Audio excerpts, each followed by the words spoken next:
ओम शांति ओम शांति। आज द्वितीय दिन रे आपण माननकु अनेक अनेक शुभ भावना शुभकामना। काली आमे निजर परिचय जानिथिले जे मु गोटिए अविनाशी आत्मा। मोर निवास स्थली होची दुई भ्रुलता मध्य भागरे ए मोर असली घर होची परम धाम ब्रह्मलोक शांतिधाम एवं मो आत्मार पिता होचंती परमात्मा शिव बाबा। से होचंती ज्ञानर सागर पवित्रतार सागर सुखर सागर शांतिर सागर। काली परमात्मा विषय आम पांचटी कथा जानिथिले नाम रूप देश गुण कर्तव्य। नाम थिला परमपिता परमात्मा शिव बाबा, रूप ज्योतिर्बिंदु स्वरूप, देश परम धाम ब्रह्मलोक निवासी, गुण होची से सर्वज्ञ सर्वमान्य,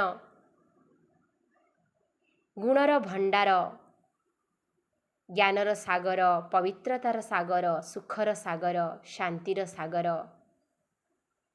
कर्तव्य थिला परमात्मांकर से हुचंती पतित पावन दुख हर्ता सुखकर्ता। एवं आमे आज बुझिबा शिव एवं शंकर मध्यरे पार्थक्य कौन। आमे समस्ते जानिचे भाबुथिले शिव एवं शंकर एक बोली। आज आमे जानिबा शिव एवं शंकर मध्यरे अंतर।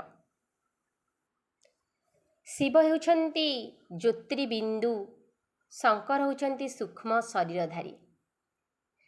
दी जनकर नाम भी अलगा शिव एवं शंकर। दी जनकर रूप भी अलगा, जने ज्योतिर्बिंदु जने सूक्ष्म शरीरधारी देव पुरुष। एवं दी जनकर काम भी अलगा। शिवं को भोलानाथ बोली कहूछे, से होउछंती कल्याणकारी एवं आमे जानिचे शंकर होउछंती विनाशकारी। दी जनकर नाम अलगा रूप अलगा काम भी अलगा। तो आमे भाबुथिले दी जण होउछंती एका। वास्तव रे स्वयं परमपिता परमात्मा निजे कहउछंती जे मु होउची पिता, शंकर होउछंती मोर रचना। आपण जानिथिबे आमे शिवरात्रि बोली कहूछे, केबे शंकर रात्रि बोली कही नाहु। शिवरात्रि बोली कहूचे शिव परमात्माय नमः बोली कहूचे, केबे शंकर परमात्माय नमः कहूने। तेणु वास्तव रे शिव होउछंती सबु आत्मा मानकर पिता परमात्मा, जी धरा अवतरण करी दिव्य अवतरण करी मनुष्य मानक दिव्य ज्ञान देउछंती। सेहि लगी शास्त्र रे रहिछि यदा यदा हि धर्मस्य ग्लानिर्भवति भारतम अभ्युत्थानम अधर्मस्य तदात्मानं सृजाम्यहम् परित्राणाय साधूनां विनाशाय च दुष्कृतं धर्म संस्थापनार्थाय संभवामि युगे युगे। भगवान सेतेबेले आसंती जेतेबेले अति धर्मर ग्लानि होई थाए। आपण माने कौन भाबुछंती आजी कौन धर्मर ग्लानि होई नहीं? आजी कौन पुओ धर्मर अछि, पिता तांकर धर्मर अछंती, ना झियो तार धर्मर अछि, ना पुरुष तार धर्मर अछि, ना नारी तार धर्मर अछि।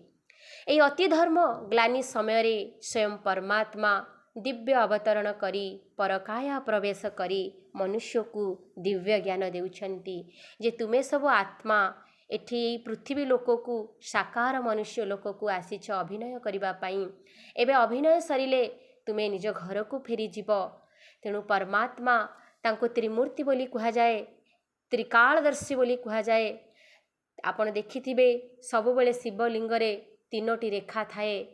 तिनी लोक तिनी त्रिकालदर्शी से आदि मध्य अंत को जानिला वाला से त्रिमूर्ति, जे कि ब्रह्मा को द्वारा स्थापना कला वाला, विष्णु को द्वारा पालन कला वाला एवं शंकर को द्वारा विनाश करिला वाला स्वयं परमपिता परमात्मा आजी धरावतरण ही परकाया प्रवेश करी मनुष्य को दिव्य ज्ञान देउछंती।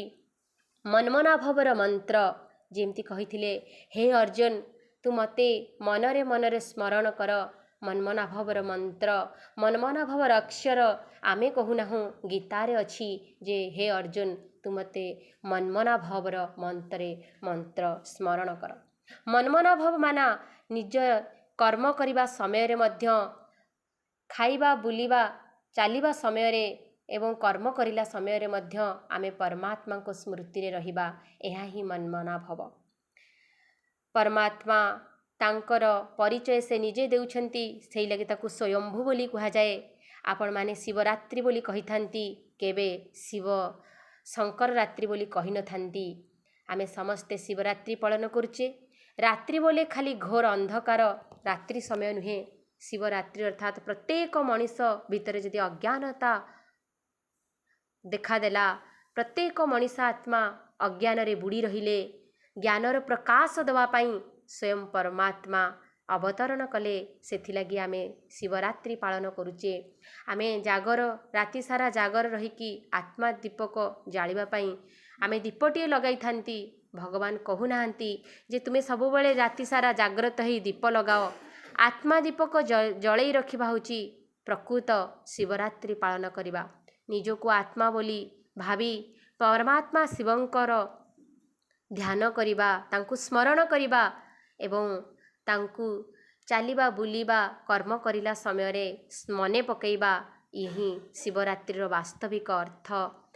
କାମକ୍ରୋଧ ଲୋଭ ମୋହ ଅହଙ୍କାରରୁ କେମିତି ମୁକ୍ତ ପାଇବା, ସେଥିପାଇଁ ସ୍ୱୟଂ ପରମାତ୍ମା ଆଜକୁ 89 ବର୍ଷ ହେଲାଣି ପ୍ରଜାପିତା ବ୍ରହ୍ମାକୁମାରୀ ଈଶ୍ୱରୀୟ ବିଶ୍ୱବିଦ୍ୟାଳୟରେ ନିୟମିତ ରାଜଯୋଗ ଶିକ୍ଷା ଦେଉଛନ୍ତି।